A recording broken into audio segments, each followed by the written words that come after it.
Over to Maya and Lauren. Want me to grab it? Yes. Sure. Hi everyone. Hey. So the way that we're formatting this is, we're the confessions of social media managers. So we're just going to tell you a little bit about what we do every day. But first, who are we? Matt kind of covered this. Yeah. Try a little bit more. So I'm Lauren, and like Matthew said, I went to uni here. So I did my undergrad here in public communications, and I recently completed my postgrad as well. But I got my start in social through a content marketing agency as when I was an intern, and worked my way up. Now I'm at PwC with Maya as the content and community manager. And I also have my own small side business that primarily operates through social as well. That's probably all you need to know about me. Whereas I got a bit more of an unorthodox start to social, so my undergrad was in criminology and criminal justice. That did not serve me well when I turned into social. But what it did kind of set me up with was an understanding of human behaviours, market research, and big data sets, which has been super helpful as I've moved into a bit more of a marketing sphere, and I have worked at different kind of client-side brands with big social teams. So at Samsung, I led about 5 different marketers, from community managers up to kind of specific product specialists, and then at Audible, it's just a one-man band, and now I work with Lauren at PwC, which is a huge management consulting firm. So we're the 2-person team that is the social team for about 8,000 employees at PwC. So it's just us, and we sit within the digital marketing team there. Through that in a bit. Yes, we can go through that in a little bit. But yeah, we function as a 2-person duo all the time. We're often just considered the same person. So I guess there's a few misconceptions about what social media is as a professional role and what we do day to day. So this is the best way that we could illustrate it. Obviously the topic is more than memes, so obviously we put it in a meme format. Felt right. So what our friends think we do, what our mums think we do, my mum still thinks I work in PR, what society thinks we do, our clients think we produce magic, and we think we're saving the world, but what we're actually doing is juggling a million different things at once. And there's more than meets the eye. So we have to know a lot of stuff as social media managers. So it's hard to articulate to people when they ask, what do I do day to day, or what does a typical day working in social look like for us? I guess the best way you could describe it is being a jack of all trades in many ways, sitting within like a marketing function. Our roles really extend a lot beyond that. So as well as, copywriting and producing content that might involve design or production or briefing a team if you have that function as well. We also work across strategy. So we do social media strategy, business strategy, marketing strategy. We present and we train people at the firm as well. So we consult with a lot of senior stakeholders, sometimes even partners. We also have to be at the forefront of technology, so understanding new updates in tech, which often is taken upon ourselves to do that, and really be that leader in the space for the firm. I think from a social perspective, if you're not able to future-proof yourself, there's, I guess, some concern about falling behind. So you don't want to be like a Facebook specialist, you want to be essentially a 2-way communication specialist, and staying in front of the way people communicate and the way people talk is super essential to what we do. Exactly, yeah. So, and we also manage a lot of tools, so that's a big part of our role. So that might be like a CRM tool. We also do social listening. We have to do scheduling. There's many others, but we have to know how to use those tools to the best of our ability, and they most of the time make our jobs a little bit easier, less manual labour. We also do a lot of community management, so that's part of my role at PwC, but pretty self-explanatory, but a big part of that is, customer service in a way, but also just engaging with that community, and because social is, a 2-way platform, it's not a website, it's an engagement platform. We also manage clients and stakeholders. We do project management, we do a bit of PR stuff as well, like we might cover events, we do crisis management, influencer as well, which I know one of the other speakers is going to go a little bit more into, reporting and analytics. We do it all. But what that actually means is you have to work with so many people from different levels of that organisation. So literally we deal with people with 2 years experience in a job to people who've been in their role for 30 plus years and genuinely do think they know everything. So the social media team, maybe I should re-articulate this. The way social is seen, at least within our organisation, and I think a lot of enterprise organisations, is seen as kind of the lowest hanging fruit to get in the market and say that you've done some marketing. So that means you actually actively deal with almost everyone.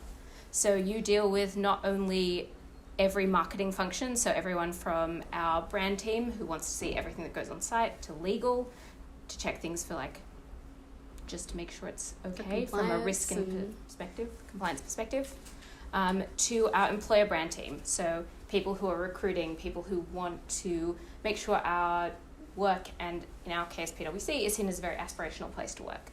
You are also dealing with people who are senior stakeholders and decide millions of dollars of budget every year and have huge KPIs to deal with, and then you have to find a way to articulate why your tiny campaign is worth their time, thought, process, and budget. You deal with a digital marketing team, you deal with CMOs. It is truly a bizarre role because I don't think there's almost anyone who touches as many people in an organization as a social media manager does, because they are held directly responsible in the way a lot of PR people are to anything that goes wrong or anything that goes right that literally touches social media. And it is a hugely risky platform, so the more, I guess, oversight people have on it, the more comfortable they feel, and I think it's also seen as cool.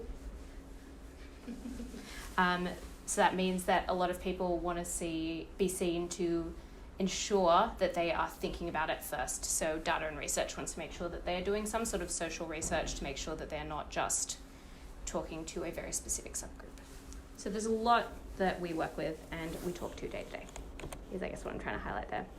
And we also run a lot of campaigns. So I guess what we want to highlight here is that we have a very specific brand, but then that brand comes to life in a lot of different ways, in a lot of different, I guess, situations. So this is something that PwC has launched recently, which is called the Constellation Project. It's one of PwC's big agendas, which it's trying to do, I guess, within almost a CSR function, which is working to solve homelessness within the next 30 years, but also coming to the camp with lots of different other kind of leaders in the space. And that is not in a PwC branding, but this is, which is our key brand campaign. So our key brand campaign is something that PwC is using to, I guess, localize and give a sense of what the current market is doing, and also, I don't know if you know PwC, but if you do, I very much doubt you can articulate what their brand stands for. I couldn't when I started. I remember that being the hardest interview question I had, which is like, what do they do? And I was like, bit of everything. a lot as a question. But you can see there's a huge difference in the way those come to life, not only in visual identity, but in tonality. So trying to keep your head across, even, this is just one brand, but when you're in an agency and you're working across 60 brands, I can only imagine how difficult that is. And sometimes we do make memes. So this is one of, I think, Lauren's pieces of content that was one of our best performing pieces of content ever on our employer brand channel. And the point of this is to make our content seem relevant to a campus audience, which is really hard when you're a giant consulting firm with an arguably difficult brand positioning and maybe not so cool outward exterior. So this was very poignant and of the moment. So you're also making reactive content that's brand approved and in a fun tone of voice that doesn't feel like too dear fellow kidsy. So we also have a really engaged community as well, thankfully. So I guess because it's not a consumer-facing brand, it's not something you would immediately think has high interest from an audience on social, but you'd be surprised. So these are just like some comments from our audience, some of them actually from that egg post. So we posted that quite reactively when the egg meme, I don't know if you guys have seen that, the egg account on social was blowing up. and we just got in at the right time and had a really good response, but it was just kind of like a primer piece of content to our big campus recruitment campaign that we do every year, saying that we're both number one. So we had some really good engagement from our audience, people saying that PwC seems cool, which is exactly the message that we want people to get. Trickery. And maybe it's time for me to apply, or that we have the best people ever. So that's exactly the sort of response that we want from our audience. And then on the other hand, we have some really like thoughtful comments from people that they post on some of our other employer brand content, which is about, you know, our flexible working policies or things that we do to promote ourselves as a brand for potential employees. But it's important for us, I guess, to think community first when we are creating content and the way that we run campaigns on platforms as well, because that's a vital part of social. It's not like a website where you put something up and don't get a response. Social for us is all about the engagement and the response from the audience. Otherwise, there's really no point. It's just an advertisement. So yeah. I think there are always times when advertising works, or there is a time for advertising, but that doesn't differentiate it, and it doesn't need, I guess, social thought, strategy, or thinking behind it. We can always buy an ad placement. So I guess this is some of our ideas about where we think social is going, and learnings that even we've had in the last kind of few years. So a big one for us is that I genuinely do think employer brand is going to start dominating. It's a huge known fact that the future of work is a big discussion point. How do we future-proof people? And as the talent shortage grows, it's more and more important to, I guess, make your work aspirational and make your workplace seem like a really exciting and employee-first place to work. So I genuinely do think social is going to start moving away from that. I mean, the other thing that is amazing is employer brand has a few less rigors than maybe working with a marketing team does. So they are much more open to trying things and much more willing to think about what social is.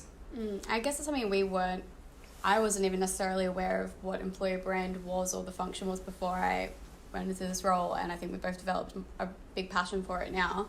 But it really is the perfect type of marketing to be doing on social, because you've actively got, in PwC's case, an audience that really, you know, wants to work at PwC and they're actively engaged with our content. So you kind of jump over that barrier before you even start. And the way that we make content is to speak directly to them. So for us, it feels very socially native.